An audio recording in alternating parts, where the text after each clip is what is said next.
Hi, this is Cynthia Horner from Right On Digital, and I am here with Emilio Sosa, who is the costume designer for Annie Live.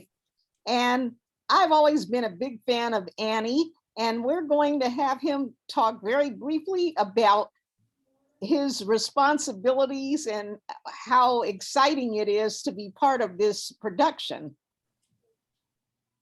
Hello, my name is Emilio Sosa. I am the costume designer for Annie Live, which premieres on NBC December 2nd.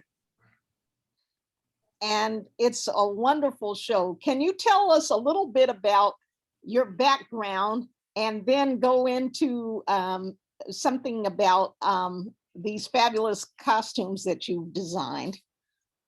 Okay, I'll give you the short version, my background. I grew up here in New York City. I studied fashion from high school all the way through college. I was in college and I needed a summer job my sophomore year, and I got a job at a costume shop, a theatrical costume shop. And that opened my life to the world of theater. Prior to that, I was completely fashion and art. But when I got into the theater world, it really just changed my perspective and it really changed my life. So for me, theater is a way of communicating stories that unite people together, because I think the theatrical experience is a communal one. We're all in the same room in the dark, listening to a story. And you realize that once you become an audience, we all have similar experiences regardless of our backgrounds. Well, that is just such an incredible story. Now let's talk about the designs for Annie Live. Yes, well, Annie Live takes place in 1933. So it's a period piece, meaning that I'm using a lot of antique clothing. I'm using costumes that have been in warehouses for decades that we're finding and I'm refurbishing. I'm changing trims, laces, adding patches, whatever it takes to give the show that unique period look, but still have some life and texture and color.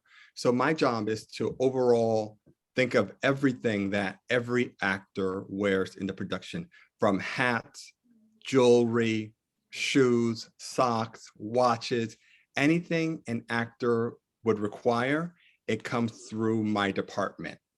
Wow, that is a lot of responsibility. How many people do you have working under you? I wouldn't say under me, because the costume wardrobe world is very communal. We're all a family because we have to do so many things, but it's myself, and then I have an associate, and then the show has a wardrobe supervisor, and for the men, and then for the women, then we have drape assistants under that, and then under that we have stitchers and tailors. We have an entire 5-person team of tailors. And then I have about 20 dressers that actually change the actors throughout the show.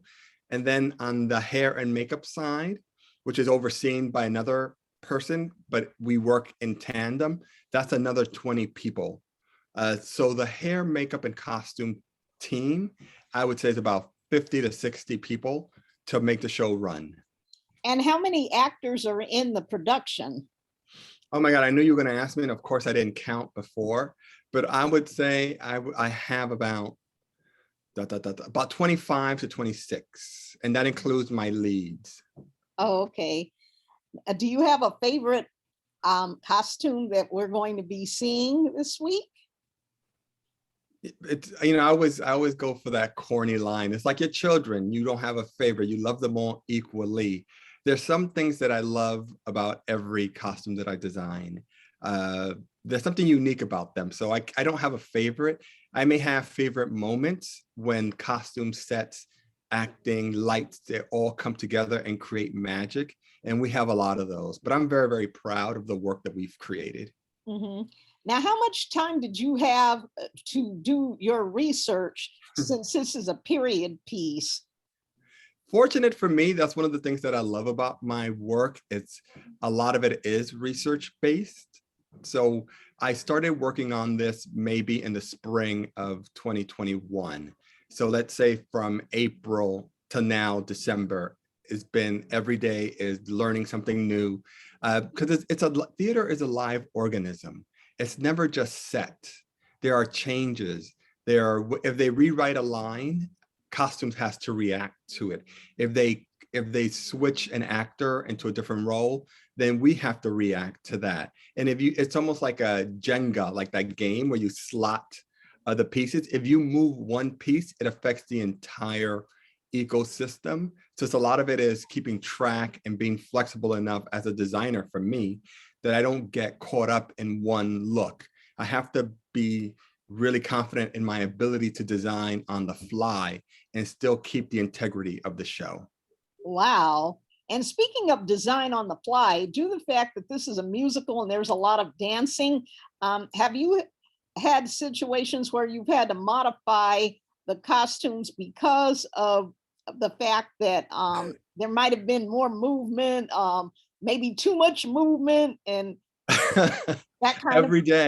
every day, but that's why this, I think this experience was so unique, because we all rehearsed and did all the fittings in the same location. So I was able to pop into rehearsal and see what was happening, but you really don't know that until you have an actor in a costume, and then they have to really perform what they do. And I've won some of these wars and I've lost most of them, but rarely does a costume win over an actor's action. You know what I mean? At the end of the day, it's about telling the story. And I defer always, if it tells the story in a more efficient way, I'm always willing to make changes. I see. Now you have worked with some of the top people in the business. You've worked with my idol, Diana Ross. When I was a little girl, I always wanted to be Diana Ross, and eventually I got to meet Tracy Ellis Ross, and I got to tell her that her mom was my favorite.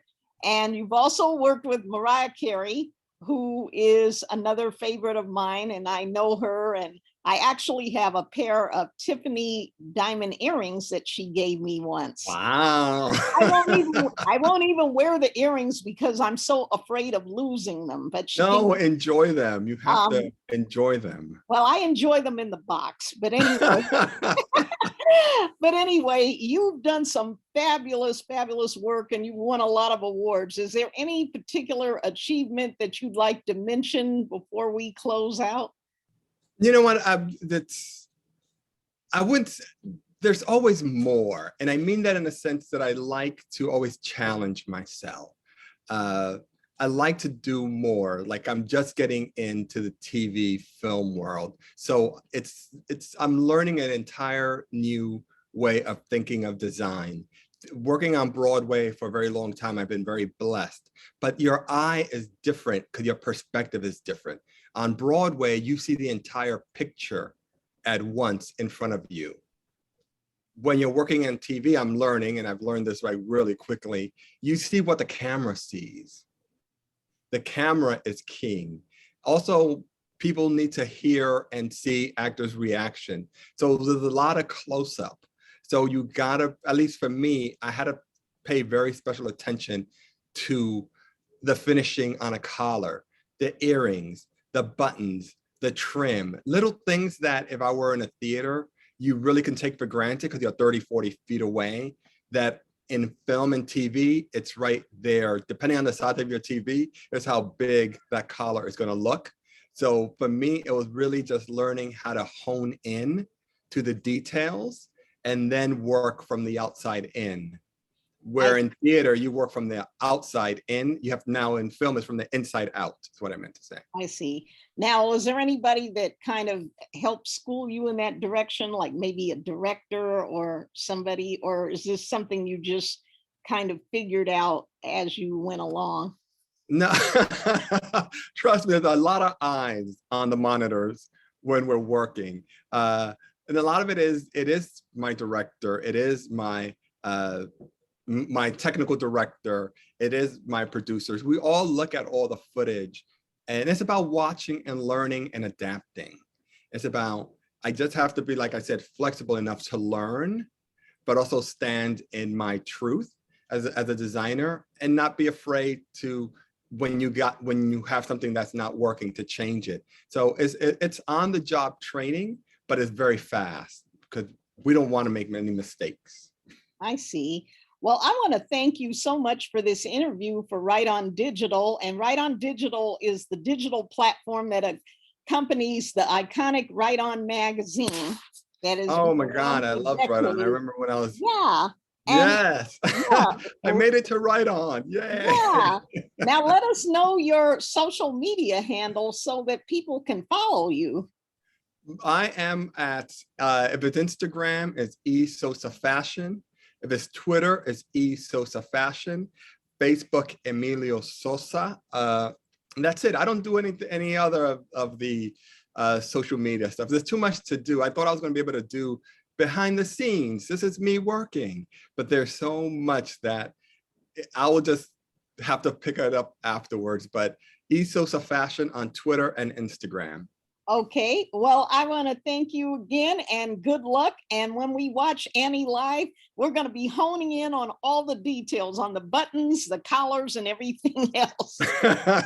Thank you very much. I appreciate it. Please, Okay. everyone. All right. NBC. Okay, December have 2nd. a great day. Goodbye.